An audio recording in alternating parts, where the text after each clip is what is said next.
বাহ, হাত তো ভালোই ফাস্ট হয়ে গিয়েছে, এখন কাজে লেগে পড়ি। মিষ্টি, আজকে এই মিষ্টি পুরোটাই আমি সাবার করে ফেলবো। এই তো একটা হাতে নিলাম, এখন পুরোটাই মুখে দিয়ে দিব। এই কি হাতে মিষ্টি নিয়ে রেখেছে, মিষ্টিটাকে ঝট করে নিয়ে নে। আমার থেকে মিষ্টি কেড়ে নিবি? আয়, তোকে বেদানি দিচ্ছি, আয়। কি মারটাই মারলো আমাকে, এর প্রতিশোধ আমি কঠিন ভাবে নিয়ে নিব। এখন নিজেকে আরো দক্ষ বানাবো।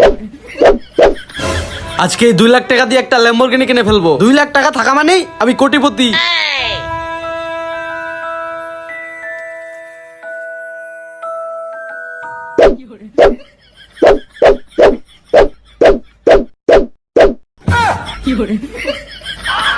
আমরাও ভিডিও দেখি। এর আগে ধরা খাওয়ার পর এইবার আর মার খাবো না, ডাইরেক্ট বোকা হয়ে গেলাম।